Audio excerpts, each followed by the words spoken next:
Your feed in Allie's like social posts. I was like, I always just do that though. Like even when I'm working under my desk, my feet are like. I never noticed that about you until we started filming, and now when we're talking, I sometimes will be like, it's like a dog. It's like a dog's tail. I'm like, oh, how's her mood today? And it's like if the foot is just, I'm like, oh, she's having a bad day. Yeah. She's angry. She's alert. And then if it's doing this, I'm like, oh, she's in a good mood. Relax. How's the foot? It's at rest. Yes, it's peaceful. It's sleepy. Sometimes when we're recording and I have to yawn, I will be pinching myself over here to try to stop myself from. I'm pretty sure I've fully yawning in episodes before. I've done it before, but I feel like I never want you to think that I'm not riveted, and I'm loving everything you're saying. I just am always exhausted, and we film at the end of the day, so I'm like, I am not offended. And it's so relaxing to have someone reading to you. Agreed. Right? I'm sitting here, and then I'm like, tell me a story, and you start talking, and I'm like, oh my God, I have to say, my boyfriend is a few years younger than me.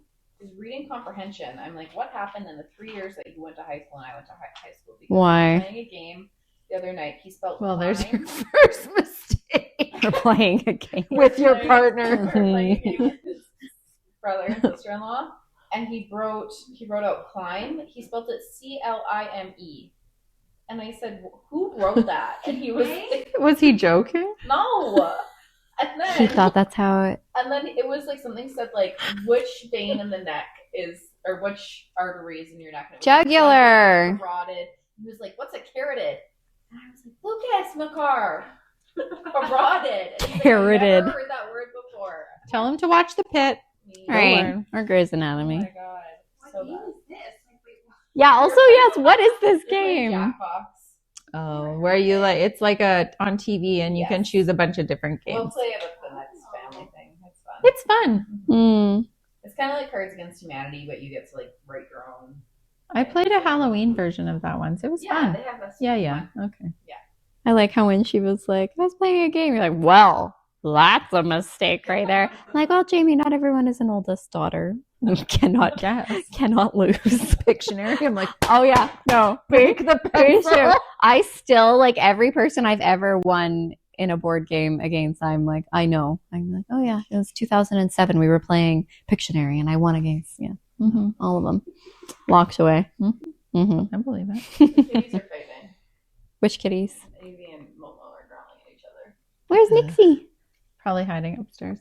Jill's here. She's scared of everything, but she's really scared of Jill. Oh, Jill doesn't even do anything though. Jill's so chill. good. Yeah. I feel like Nixie's just a bit skittish. Yeah, she has anxiety. Yeah. Also, but why? Because she's lived a cushy life her whole life. Yeah. Her mom was sketch. She was. I met the mom at the foster home. Sketchy mom. Cat mom. Terrible From under attachment. a chair, and she was hiss at you. That's why. I understand. It all happens in your childhood. That's right. Those first 6 I was gonna say. You remember? Yeah.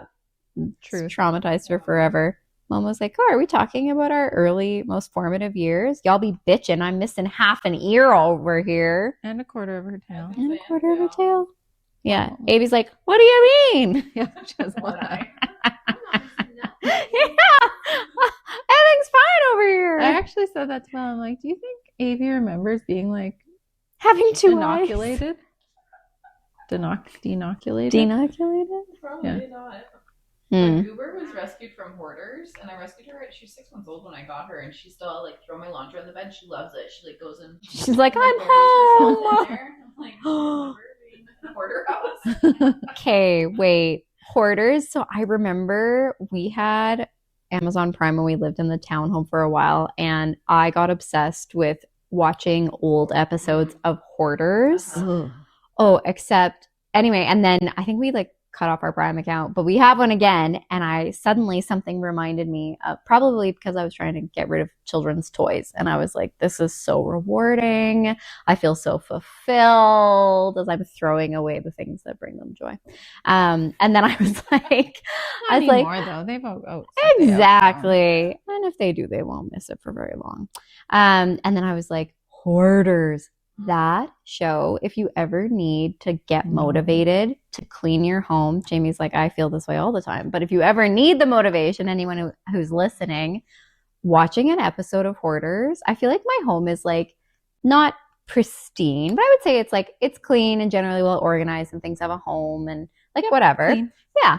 Tidy. But as I'm watching the show, I'm like looking around. I'm like, I see like our little drop zone on our counter, and I'm like, it's starting. Wow.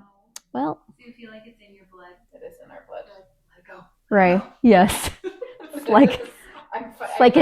like a family heirloom curse. Little bag. I'm like, Jesus, I'm like, no. Don't do it. Don't do it. Don't do it, Allie. Yes. Yeah. If you need to like clean your home or like you're trying to get motivated to like declutter something, honestly, watch an episode of Hoarders. I was like, I'm going to throw away everything. Like, we're going to be stoics. Yeah, we're just going to. Oh. Like, they don't really need toys, actually. No. They really don't. They love playing with rocks outside. You can play with that. Garbage. They love garbage. A cardboard box. I mean, best toy. I feel like I'm really good at getting rid of other people's things. Oh, it's the best. And then like my own. Like if Will was like, oh, I need to get rid of stuff, I'd be like, okay. But like then he's like, I've never seen you wear this. I'm like, nah. Oh, No. clothes. That is enough. Okay. Out of you right now. I understand the Walk away. clothing one. Clothing is hard. No, Yes. I won't do it. Yeah. Just like Mama said, I- your house is pristine and you have like one One closet. A doom closet. A doom closet. That's No, a thing. The closet with all my clothes. The second one is still organized by color. The third one. Wait, Casey, you know how Andrew had to do laundry for, it's supposed to be 2 months? I reminded her of that. Yes, Jessica thank let him you. off on one. Uh-huh. I'm like, Yeah, rude. she was like, we were talking, I'm like, oh yeah, I was doing laundry. She's like, wait, isn't Andrew supposed to be doing laundry? I was like, well, his month is up. She's like, I thought it was 2. Andrew will be listening to this episode later. I'm like, fucking Jamie. I was like, well, didn't you forget 2 things? Anyway. But who's keeping track? That's right. So he's like, give me just a moment. Check. Anyway, so he was doing laundry that month. Typically laundry is my chore. Andrew and I really try to do equal division of labor. And he has some, I don't even know what you would call them, but tasks that have low impact if they don't happen. So we have to create the impact. And so the impact was, if this doesn't happen, I'm not going to do laundry. That's going to be your chore. So anyways, it didn't happen. And so he was like, all right, I'll do laundry. I also organize my closet by color and type. And I thought that was just normal. Also, Andrew and I have been together for like over 10 years. And it was a revelation to him that the closet It's like a squirrel loading the dishwasher. You're like, what is happening? What is happening? He's like, I like go to find my clothing and I'm like, what's that doing over there? What's that? He's like, I couldn't make sense of your system. I'm like, it's so easy. The whites. And he's like, but there's whites over here. I'm like, those are the short sleeve whites. These are the long sleeve whites. He's like, what about that? I'm like, those are skirts. Those are the skirts. Mine's just color, not style. Oh, Well, no, all the colors in one spot, but it is style. But it's not like separate sections. Like it's all white, short sleeve, long sleeve, skirts, pants. Oh. All black, short sleeve, long sleeve, skirts, pants. I have all tops on one, and that's color coded. And then I have all bottoms on one, and then that's color coded. So slightly, but it's more of like a, we didn't have enough length. Yeah. See, Kay, this is normal. Yeah. He was struggling. Yeah, my shit in my closet. It's like, Get in there. it's like a treasure hunt whenever I'm gonna get dressed. Ah, fun. I organize and reorganize Will's side constantly. It's like 2 feet of horror. Yeah. Yes. And I'm Yes. like, how can you not just keep the hoodies hung together? Yes. Or the t-shirts together, or Yes. the long sleeves, collar shirts? I'm like, I do it every week. Oh Why my God. do you move it? Yes. And put the hangers in the wrong way. Or like not the clothes everything is faces facing. the wrong way. I'm like, what are you doing? Yes. He takes something off and then hangs it back up when he's done with it backwards. No. Exactly. A psychopath. I don't know. That's never happened to me. I know. I have never put a hanger on the wrong way. That's exactly Call the police. too far. 911. Oh, Operator. yes. You're in danger. You can like twice. The horror. Will's behind the camera blinking 17 times. Will's like, I live in fear. Poor Will. Okay, but when you said, and then I was like, I know where this is going. He puts them on backwards. I feel you. Or then sometimes he'll like wear clothes all day and then put them back in the drawer, which is fine. Like, great, they're back in the drawer. But then he'll like pull clothes out and then the drawer gets messed up. This is hairy. Like, can you not fold the clothes on the bed? And I'm like, You put your dirty clothes. I don't do that. check. It is because you put your clothes Allie's that you like, have worn mate. back in the drawer. I'm like, me? I'm like, I don't fold clothes on the bed. I Yeah. fold them on the railing. Yeah. Anyways, Mm. he's like, this is your fault. I'm like, Let's rumble. come at me, bro. It was pretty It funny. was affirming though, because after that month, Andrew was like, he's like, so we don't need to talk about laundry. I'm like, okay. I'm like, It's a lot of work. right. Actually. Yes. I just realized. Yes. He was like, we have so much laundry. I was like,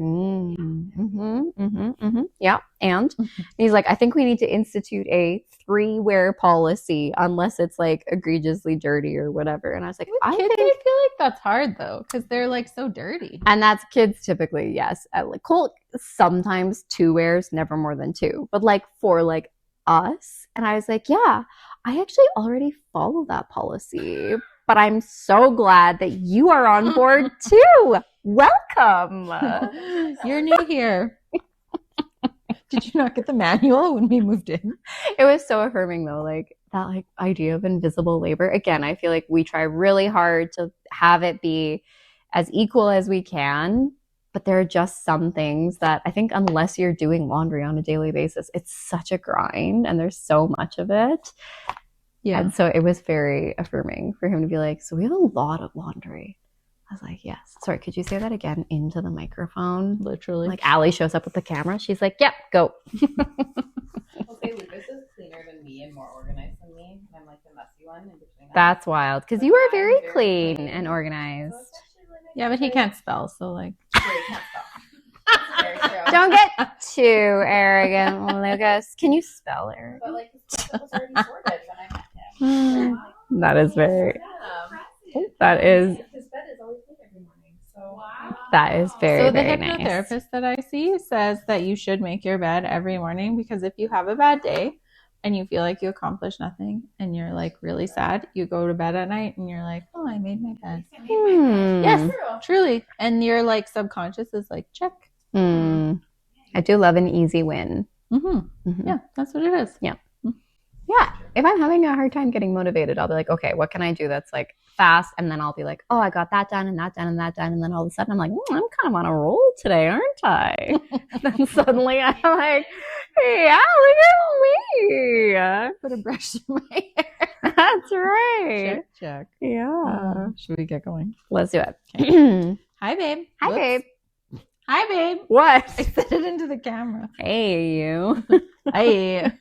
Hi, babe. Hi, babe. Hi, Jamie. And I'm Jessica. And welcome to A Court of Books and Babes. A podcast where 2 best friends review, react to, and rate our, and soon to be your, favorite fantasy books. Before we press play, consider this your spoiler warning. We're operating with 0 restrictions. We're pulling threads from ACOTAR, Throne of Glass, and Crescent City because the worlds overlap, the themes echo, and we're absolutely saying the quiet connections out loud.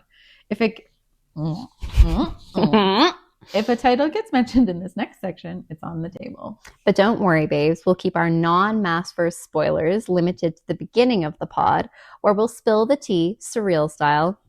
It's okay. I can move past on what else we're reading. If your TBR isn't caught up with ours, just skip ahead. Okay? Tell me everything without telling me anything. What are you reading? Oh, where did we finish last time? Was I on 2 Twisted Crowns last time?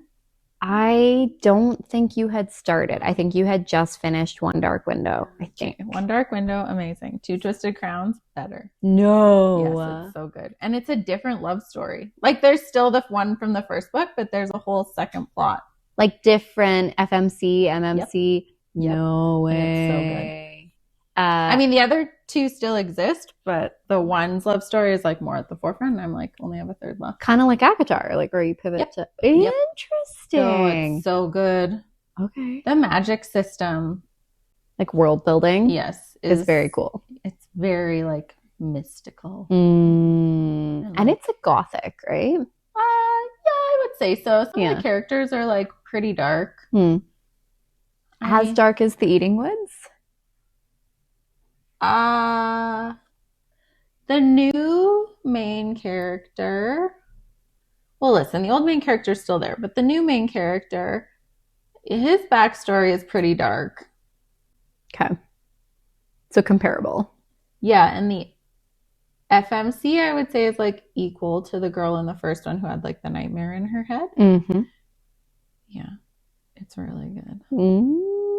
And Caitlin, have you read this? Because you gave her Two Twisted Crowns. No. Oh my God. I can't wait. It's so good. But I have to do Poison Dollar first. You haven't even started it? No.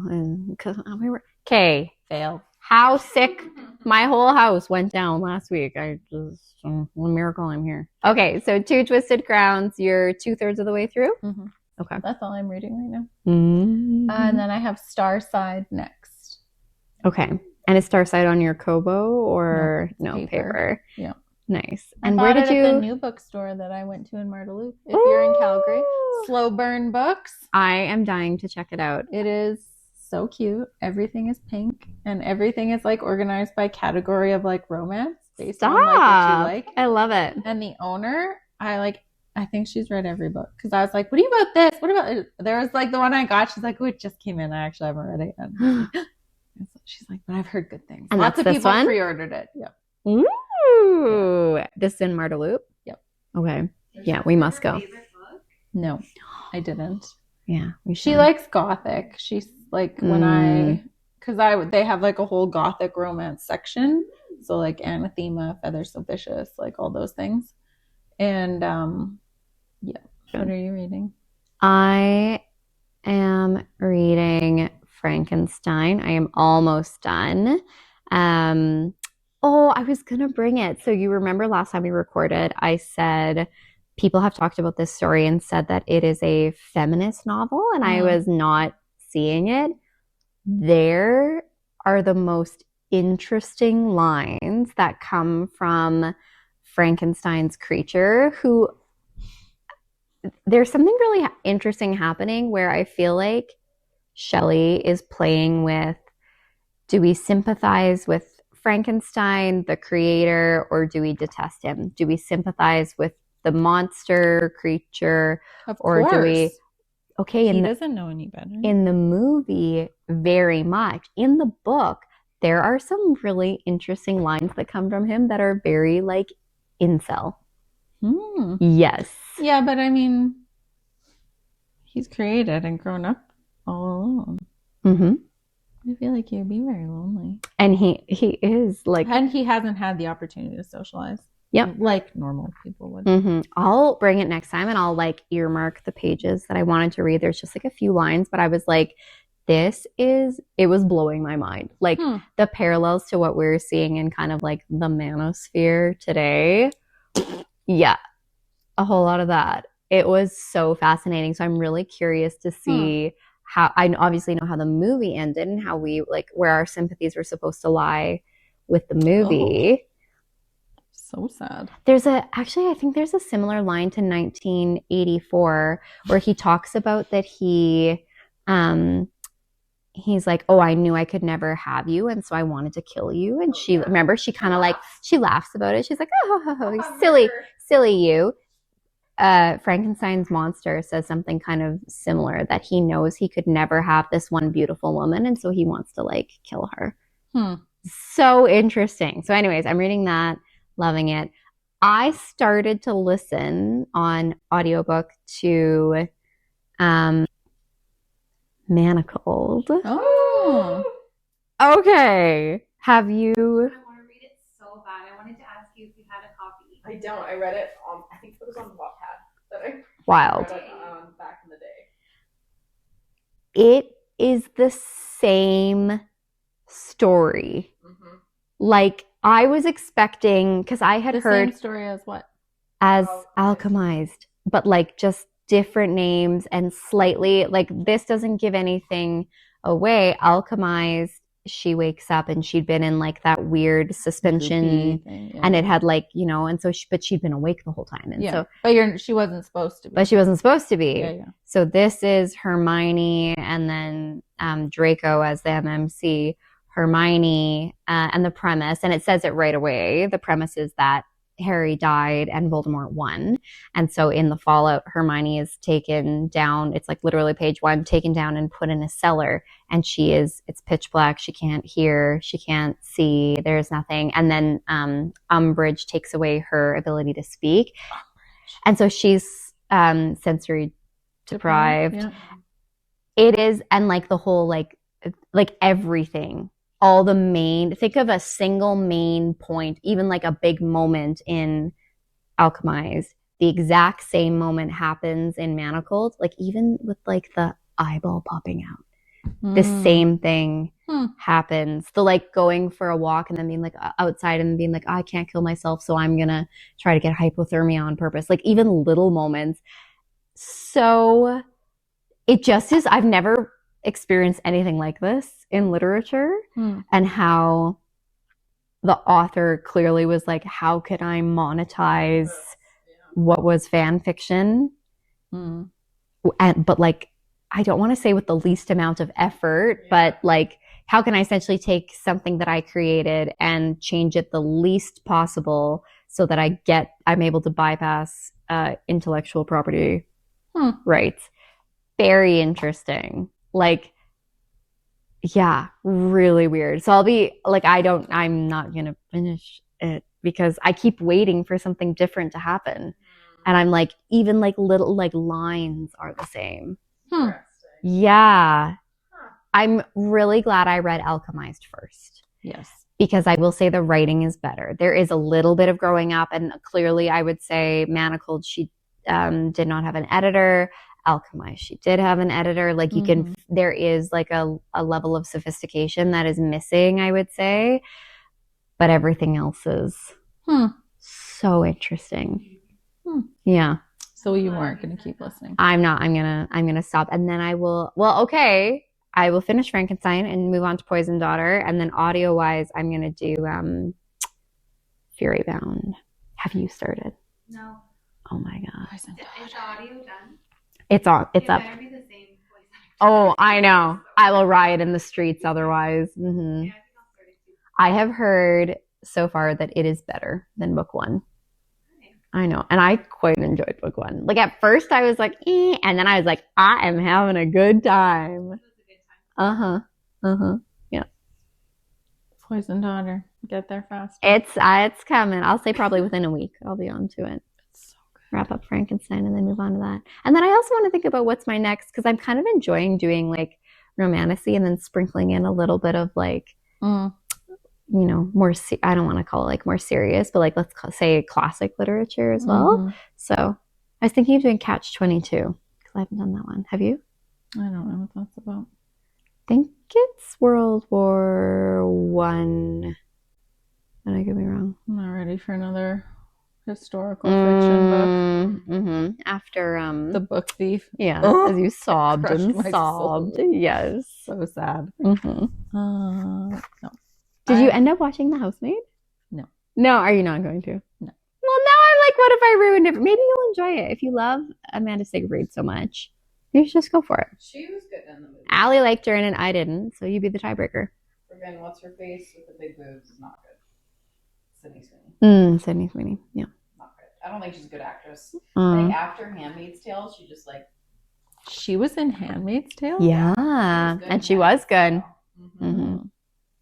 Was she a handmaiden? No, she was like in training to be a wife, Yeah. and then she fell in love with.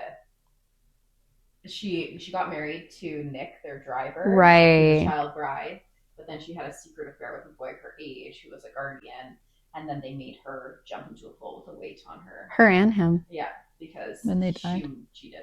Yeah, drowning. Again, bad way to go. It's not great. I feel like we've said that exact line 3 It's not times. great. What about a quarter of the way through Silver Flames? Okay, what's happening? She has met Gwen. Gwyn. Gwen. I like her. Yep. Yeah, I like Gwen. And she's starting to be less mean to Cassian. They had their first actual training session where she participated. I was gonna say where she actually participated and just sit there. Oh, when they were at the House of Wind rather than at the camp. And at Windhaven, and she was much more tolerable. So that is nice. Also, they have not mentioned anything about Fair's pregnancy. Like, I know she's pregnant, but they don't mention it at all yet. I'm interested where they will mention it in the book. Because you told me, you were like, oh, she's pregnant at the end of Frost Yeah, that was my bad. And I was like, She's not. Beginning of Silver Flames. Yeah. Also, Allie hasn't read the bonus chapter yet. Sure haven't. Mm-hmm. I know. Yeah. But it comes after Silver Flames. I thought it was after Frost and Starlight, but No, I just looked it up. It's Christmas. Yeah, but it's the first solstice after Silver Flames. In Silver Flames. No. I know. I was pretty sure it was Frost and Starlight. No. Bitch, you better be They're joking. talking about how Cassian and Nesta are together. So that made me be like, is there a bonus chapter for Silver Flames that you and I haven't read? Oh my God, all the buzz about Fourth Wing. Are you seeing it on your socials? I saw a guy who I was like, yes, that should be who it is. Was it that on- Emilio guy? I saw it on Emilio, Facebook. Mm. And I was like, yes, this guy. Like, it was like, Him. it was the most broody face I have ever in my life seen. Tan skin. Like, Actor, not just a model. I mean, a little of this, a little of that. Okay, all right, yeah. I mean, Zayden doesn't talk much in the first book. He has time to learn. He could take some acting You're classes. so funny. He doesn't Uh, talk much. He broods a lot. There's a lot of brooding. And this guy, he broods. He's got the brooding down yeah, pat. Yes. I don't see anything about casting yet, but they do say that they're planning on announcing casting after the 4th book has come out. Okay, but this guy. Was it this guy? Yes. Okay, I saw him too. What's his name? Yep. That does look like Zayden in my I had head. goosebumps. I'm like, yeah, that guy. He's the one. Right? Mm-hmm. I don't know his name. Just nameless. That's the guy. Broody McBruderson. He's AI generated. No. No, I don't think he is. He's like, Stop. I think Heartbroken. he's Turkish.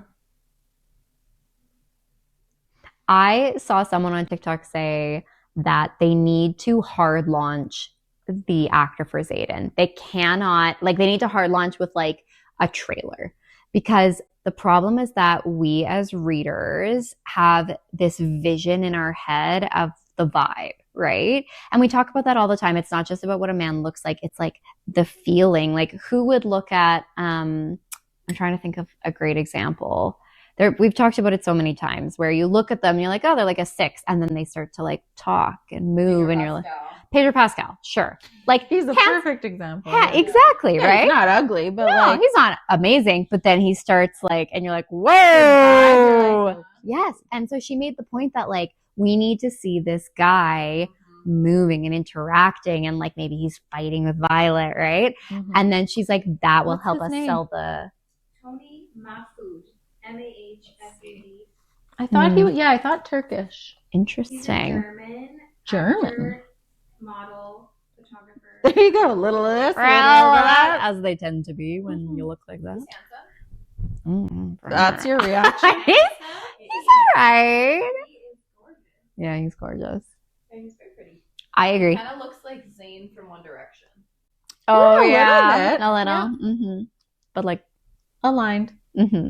Anyway, I agree. I think that they need to hard launch. We need to see a scene with them like talking and acting and whatever, because just a How tall is he, I picture. wonder? Oh yeah, that was that one Oh, guy. Josh Houston is like 5'9". I I'm saw. like, how are they gonna make him 6'5" Yes, or right. 6'7" or however tall Zayden His is? like wiki or whatever says 6 foot, and I'm like, I know that game. Tony, my food is 6 feet 1 inch. Okay, so like closer. Yeah. Mm-hmm. You put some fighting leathers on him and some Right. boots, and he's A almost there. little lift in there. How old is? Zayden's 25 in the first book, I feel like but he looks young. Yeah. And come on, like speak to your audience. And there's the cover image for the episode. Everyone, I'm like, stop. Our faces are animated, that's for sure. Mm-hmm. Okay, shall we? Yep. It is time to talk lore, lust, and loose morals as we unpack adventures, escape to new worlds, and of course, swoon over our best book boyfriends. Chapters 63 to 68 of A Court of Wings and Ruin are chaos in every direction. Bargains getting called in, armies colliding, unexpected reunions, and enough emotional damage to keep us up at night. The battles are coming at us. They're bloody, badass, and absolutely nobody is getting through this unscathed. All that talk of strategy, toss it in the Sidra. Things are moving way too fast for careful plans now, and ready or not, we will be losing our collective minds alongside all the action. This podcast has all of our favorite R words: romance, racy, risque, and of course, RHYSAND. as such, it is rated R. Please listen accordingly. For Court of Silver Flames, we'll have to change it to Cassian. Ah, no, we have to find another R word. I've got a... There's Oh, no there other you go. R's.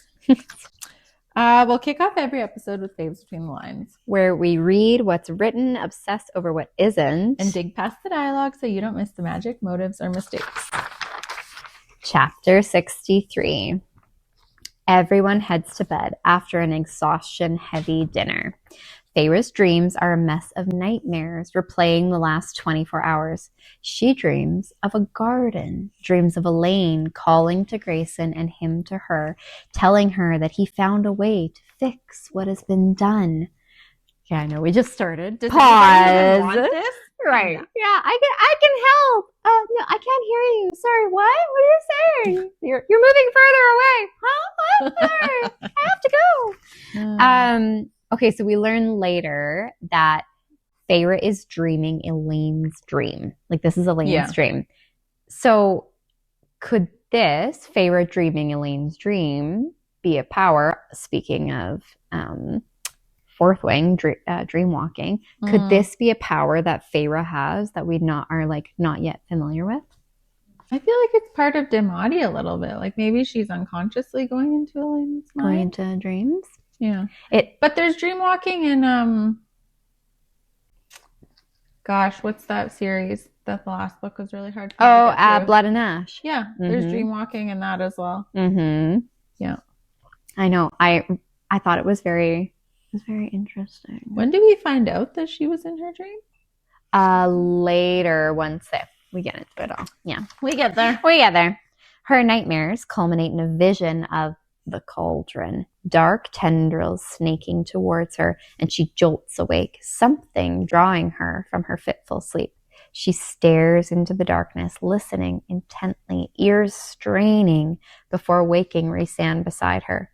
Quote, "Something is here, something is wrong." She tells him that she dreamed of the cauldron, and he is suddenly wide awake, and they both begin pulling on their clothes. Quote from Feyre, "I think we opened a door." Okay. Crescent City. Yes. I was like, could this be, does the cauldron open Like world walking? Yeah, like portals. I'm so tired today. I'm going to yawn a few That's times. okay. I can't help it. I'm not bored. In the Solar Things, we're talking about like different dimensions and stuff.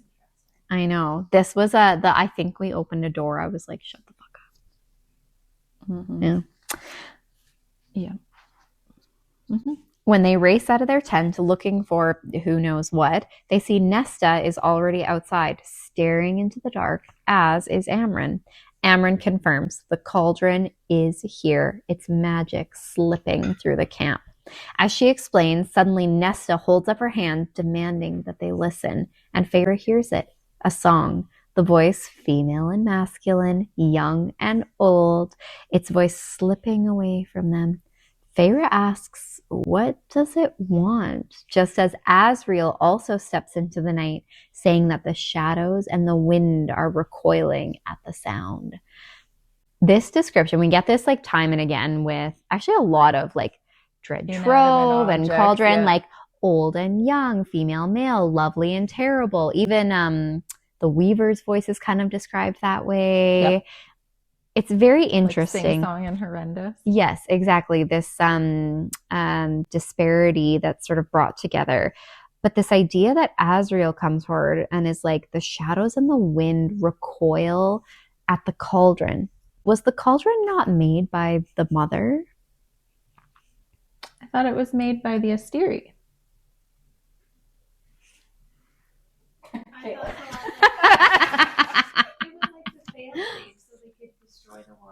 So they did make it, right? I think okay. So that's why, because in my head, I was like, there's the picture of the mother's hands in Tamlin's and forming the world. And so I was like, is this made by the mother? Maybe the Asteri made it evil. Because it feels evil, like that the wind itself recoils. I think the Asteri do something to it and make it evil. Like they take it and they hijack it. At the end of book 3, there's like a bit of an explanation about that. No?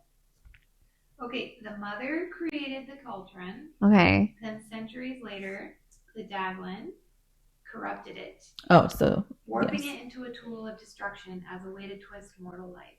Nailed it. Okay. Okay. We're both right. I like that. I was like, I swear to God, the mother made this thing. Like, why is it? Yeah. But Daglin Asteri came and corrupted it. Okay. Very interesting.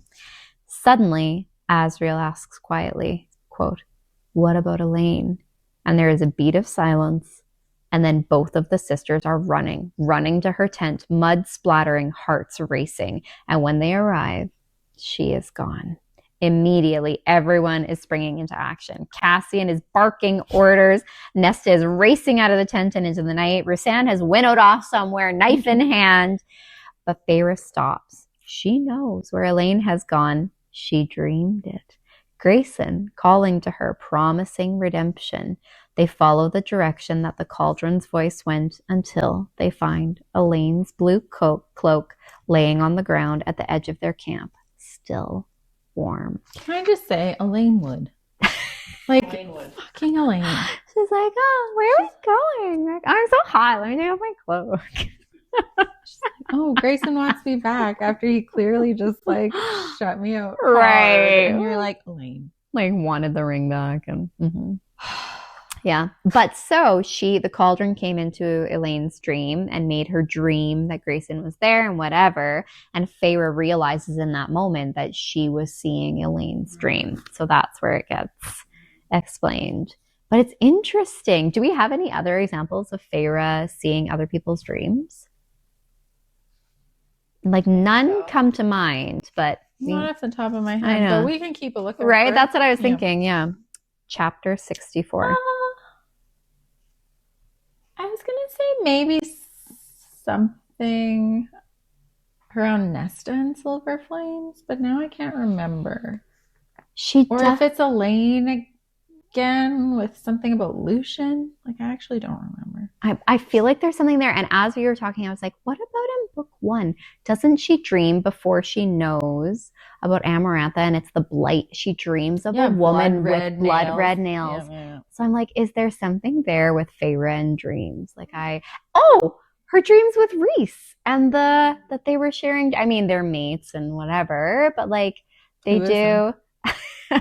That he was, I mean, he's in her dreams dreaming of stars. Was she ever? Yeah, she would dream of stars, and that's why she painted them. So I wonder, there's like a couple examples there. There's interesting. Chapter 64. Nesta is a shell curled up into herself, and Feyre looks at her, thinking that Nesta had stolen something critical, vital from the cauldron, and so the cauldron took what was critical to her. Cassian tries to tell Nesta that they'll go get her, but Nesta seems awash with hopelessness, saying that it won't be possible. She's seen that army, that camp. No one is going in there and coming out alive. Not with that attitude. Right. Come on, girl. Get it together. But it's a dark, cold, relentless voice that comes from the shadows from Asriel, who says with unrelenting force, quote, I'm getting her back. Was that it? Oh, that was your cup? I thought that was a knock. I was like, oh, who's here? Is that her door? Yeah, she's coming.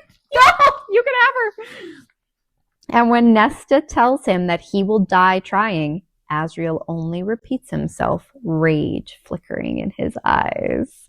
And Feyre thinks to the paint that Elaine had saved her pennies to buy for her. And surprising absolutely no one, she tells Asriel that she's coming too. Except she won't be going as herself. Using almost the very last of her magic, she transforms, channeling Tamlin's gift, her hair turning platinum, eyes now that lipid blue. Feyre is now Ianthe. I cannot wait until we can stop saying that bloody name. So sick of her. The throwbacks of this is Tamlin's gift. I feel like this is another, like, saying that he has traded places with someone. What do you mean? Like she's saying, oh, she transforms, channeling Tamlin's gift. She talks about how she can completely become someone else. Oh, like playing into it that Tamlin could be. They haven't really described Tamlin as ever being any other person other than when he's his monster beast form, whatever. I talked about this a lot when I was reading Throne of Glass because shifters in the Throne of Glass world are Lysandra. Yeah, and are hunted to nearly the point of extinction because the gift is considered so deadly. Well, she turns into Aelin. Mm-hmm. Yeah, it can be anyone, right? You'd never know. So I think you might be right, Al.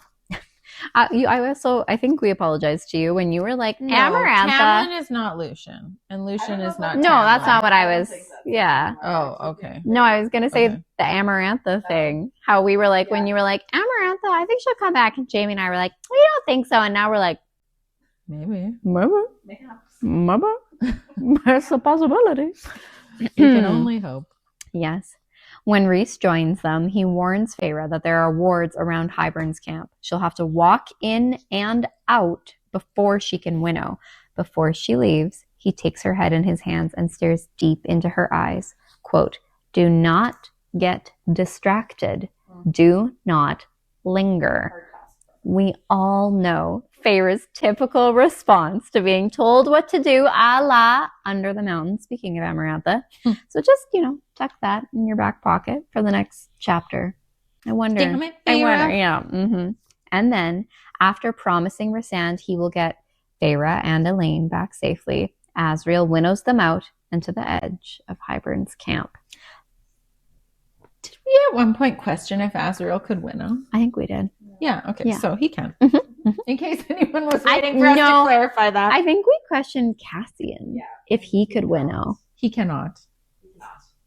Why? Silver Flames. Oh, he flies. Morgan has to winnow him to like the top of the House of Wind, and then he like flies down. Wait, now I'm second guessing myself. Maybe Feyre winnows them while holding. Asriel can winnow for sure. Into the House of Wind. Okay. Yeah. Okay. I'm like, wait, now I'm second guessing. Okay.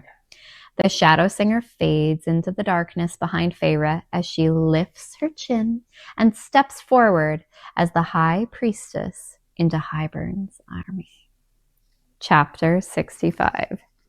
Feyre schools her face into a mask most befitting Ianthe's as she strides past Hybern's guards, feeling Asriel darting ahead of her into corners and crannies of shadows. The camp is a hell pit that makes Feyre think Under the Mountain was quite tame by comparison. She hears horrible sounds, terrifying screaming as she saunters past, refusing to look left or right, hearing Rhysand's warning in her ears to not break her focus. Never mind. For now. Her mind races while she keeps a placid, holier-than-thou smile on her face. How will she get access to the king? Does Ianthe even have access to him? She notices that many of Hybern's soldiers seem to be celebrating, drinking and laughing, seemingly ignorant of the pain and agony around them, or perhaps enjoying it. Feyre's rage builds, and she feels that shadowy companion grip her hand, trying to pull her close, keep her on track. Can I just say, like, wrong move, Azriel? Like, are you new here? Like, there is nothing that sets Feyre off in the opposite direction than saying, like, hey, we need to go this way. Like, and then Feyre hears a cry closer than the others and turns to see a series of racks, humans on them. Ladies and gentlemen, please welcome back the children of the blessed. Hung by the wrists and ankles, 2 dead, 1 nearly there, and clearly having been tortured for mother knows how long. And all Feyre can think of is Claire Better. R.I.P. Claire. R.I.P. Claire. But before she can do anything, before Azriel can try and stop her, quote, he's been looking for you, Jurian.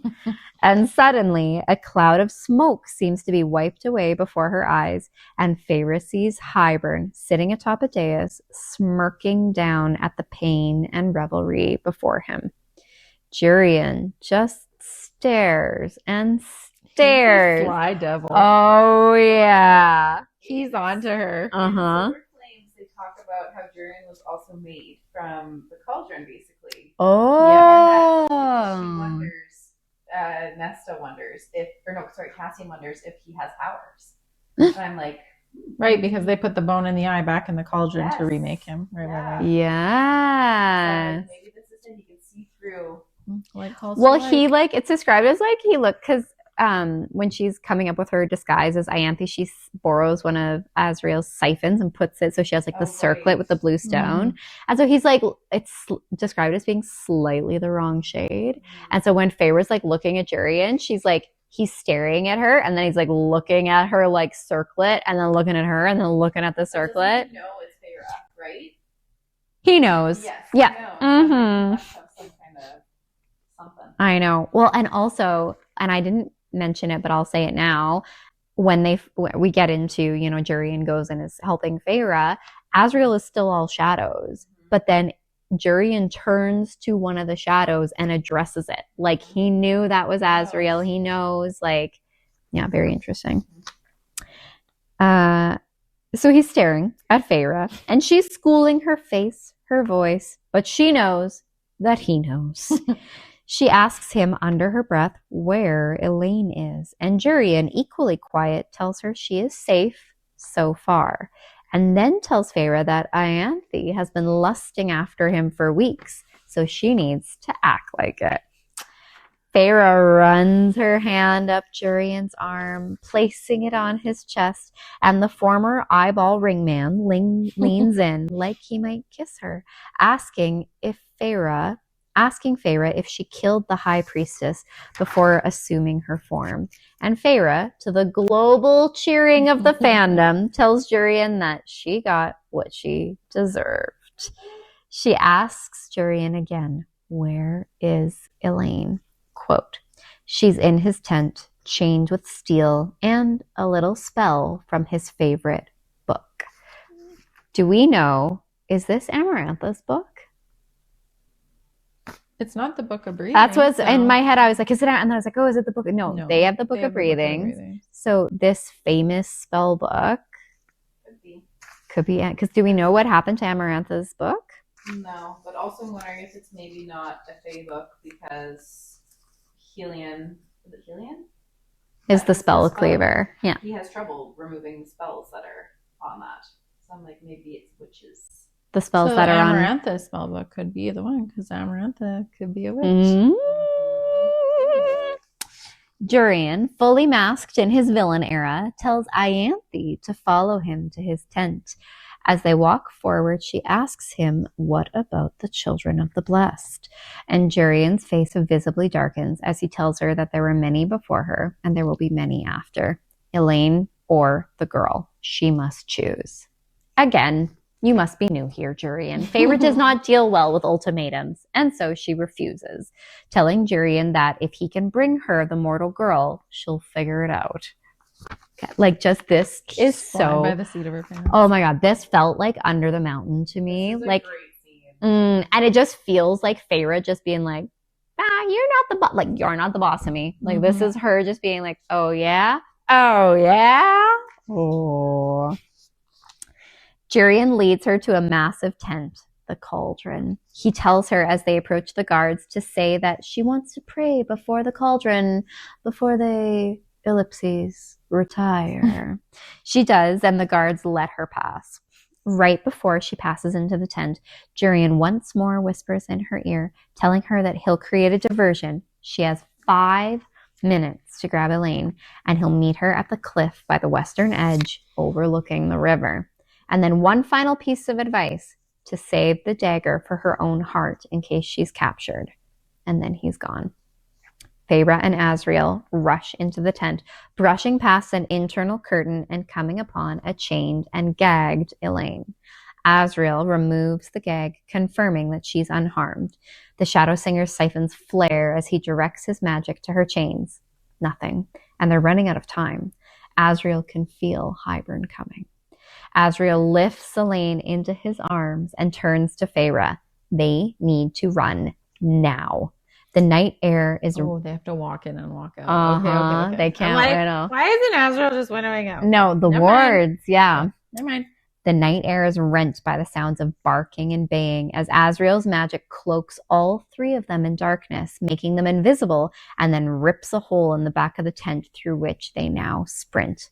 But morning is coming, and Asriel's shadows won't last long. The race is on. Hybern's beasts howl and give chase. Even if they can't be seen by fey or mortal eyes, they can scent the court of dreams. This made me think a little bit about Grayson and how his family has, like, by somehow trained their dogs to hunt fey. These beasts have been trained as well. What? Eris has 12 dogs that can also hunt fey. Interesting. So this is a fey, and they talk about it in Silver Flames about how these are special dogs that were bred down, and there are like so few of them left, and they're like worth. Stop. And So much Grayson's money. family has a And whole he bunch has of all these them. dogs. Ooh. Well, these beasts are described, at first she thinks it's dogs, and then she looks and they're like some like half naga monster dog hybrid. It's monstrous. Feyre knocks ash arrows into her bow as they run, taking one beast down, but Hybern's commanders follow her arrow, using it to pinpoint their location and start. Damn it, Feyre. Exactly. She's like, I got one! Literally, honestly, this moment is very book 1. Like, it felt like through this, she's like made all this progress, and then she just is like, I do what I want! And Azrael's like, fuck, stop. They start closing in, returning Feyre's attack by volleying hundreds of their own ash arrows. Azrael's blue shield of magic shudders under the impact, but holds. The cliff looms in the distance, and Feyre can see, huddled on the very edge, that one remaining, barely living mortal girl. And then, while they sprint, their breath shredding through their lungs, they hear Hybern's voice magically amplified throughout the air. Quote, "What intrepid thieves." That feels very Amarantha, that line. Feyre tries to tell Asriel to get Elaine out, that she'll get the mortal girl, but her directive is cut short as an ash arrow slashes into her shoulder. She trips, the beast closing in, and she looks up to see Hybern himself, bow in hand, as he saunters up to her, and a snarling hound is jumping for her when, quote, "A roar deafened me, made my head ring just as one of the hounds was thrown off me. I knew that roar, knew a golden-furred beast with curling horns tore into the hounds. Tamlin," I got out, but his green eyes narrowed. "Run," he seemed to say. This moment, like, I would never have seen this coming. No, me neither. Like, no, yeah. It was good. Mm-hmm.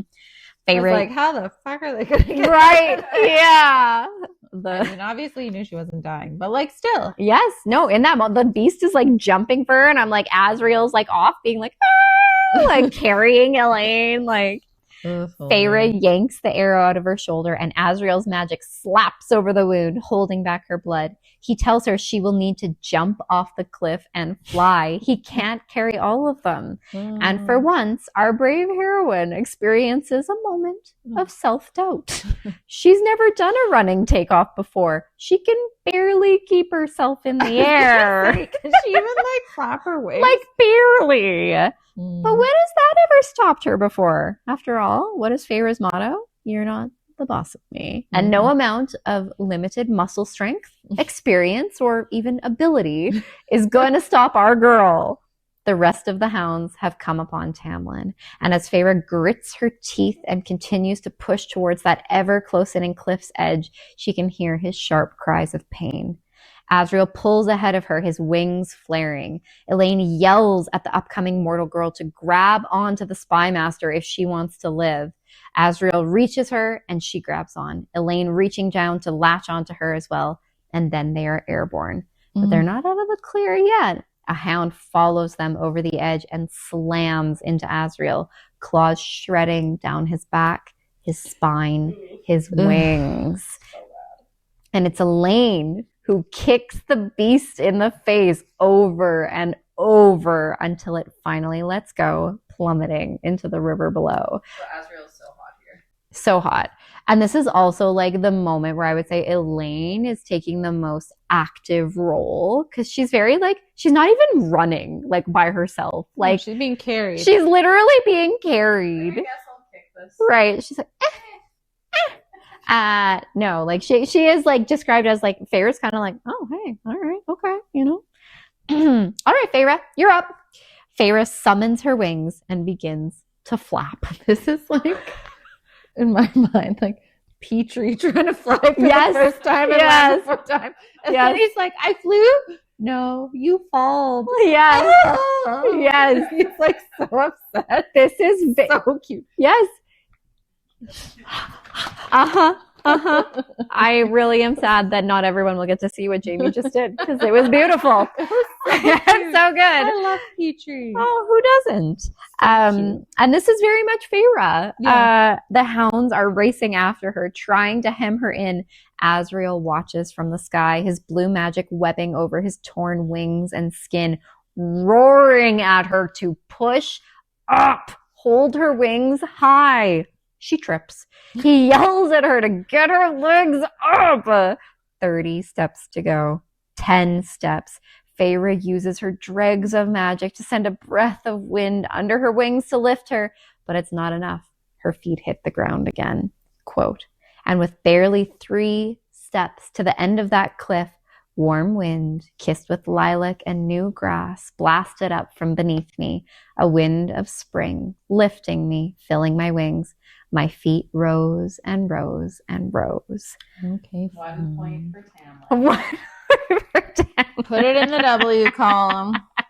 The hounds try, just as with Azriel, jumping after her, but she turns as Azriel screams at her to bank, and the beast's jaws snap on air as it just misses her and joins its brethren in the water below. They fly the last few feet to the edge of the wards, and Feyre burns a hole through them. Just as they pass through it, Tamlin, bleeding, panting, joins them in the sky, jumping into the air towards the hole, his wind carrying his beast form through the gap. Once through, without a word or glance, he winnows away, just before Feyre grips Azriel's hands, and they too disappear. That was a hell of a scene. Can Tamlin grow wings? He must be able to. If I that's guess what he could, yeah. Turn into a bird. That's a good point. Mm-hmm. No, he like I was jumps just curious. 'Cause, in yeah, like, he yeah. can shapeshift not just into his beast, No, into other into things. anything. Yeah, I would assume. Well, it doesn't Well, say Feyre's anything. saying she can transform because of his power. So Yeah, then but why wouldn't he be able to? She's like, But he must not have any muscle to do it. Remember, she talks about how you need all those muscles in your back. He's like a big beefy guy. He must have a. I don't know. He doesn't. He jumps as like Tamlin's jacked. furry Kool-Aid I'll give him man. that. Yeah. Oh yeah. I think he might be the most jacked out of all. What? Cassian. I'm like, oh, he might be the. No. Yeah, hell of a scene. A good Yeah, one. So good. They make it to the outskirts of their camp, and they trudge through, Azriel still holding Elaine to his chest. So yet again, like, girl's feet have not touched the ground. Like, she still is just like being... Passenger princess. Yes! She is passenger princess. Yeah. As they walk, Feyre asks the mortal girl her name, Briar. Soon, soldiers see them, blood-coated and filthy, and shouts rise up. RHYSAND is there in a moment, staring at all of them, eyes pausing on the mortal for a second. He's like, damn it, Feyre! Literally, there's like his eyes kind of like stutter over like the, and Feyre's like, I couldn't just leave her. Like you can tell that he's like, are you? She's barely another mouth to feed. Right, yeah. Just stay out of the way. Yeah, You'll not even know she's here. Yeah. Nesta is there soon, an earth-shattering sob breaking from her throat. Quote, Nesta broke into another sprint. I reached for RHYSAND, his face taut as he stalked for us, but Nesta got there first. I swallowed my shout of pain as her arms went around my neck, and she embraced me so hard it snatched my breath away. I cried like throughout this whole part. Yes, because I think like in that moment, like Feyre sees Nesta, and Nesta's like, oh, like it's an inhuman noise that comes from her. And she says like, she's okay, talking about Elaine, the alley.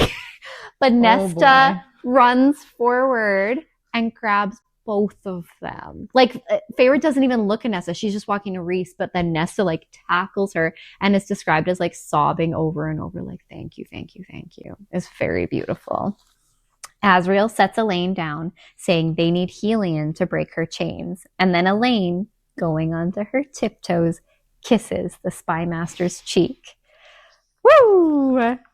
The following hours... How does he not get a hard on here? I know, but the necklace, he's like... Yeah. Like the back of her neck. Right. All about it. The following hours are a blur of healers and magic until finally Feyre is lying on her and RHYSAND's bed, exhaustion heavy on her. At some point, she feels Elaine join her, her slender arms wrapping around her. Then Nesta's scent joins them. Oh, this is when Allie cried when she was telling us about her reading it.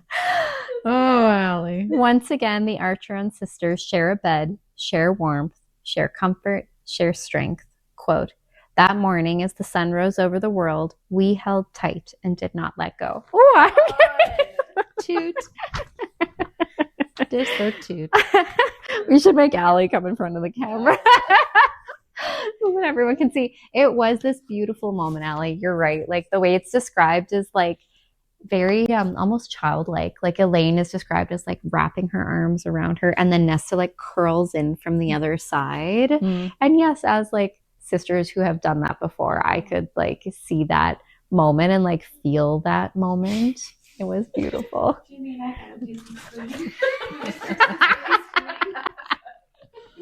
Let's share a bed. You can try. I've shared a bed many a time with Jamie. Good night. I'm actually so jealous of that skill. Oh, it is. Meanwhile, I'm like, oh, I'm aware. that's what I'm afraid of, is that the whole night you're like, God damn it. Now that I have my hatch, nothing wakes me up. That's I don't even sleep with earplugs anymore. How many hours are you getting now? 5 or 6 straight through. That's a vast improvement. That's crazy. The court will reconvene for episode 30, part 2, because Jessica was suddenly called away to battle the most fearsome enemy of all, tiny sick children and the chaos they summon. To be continued, babes.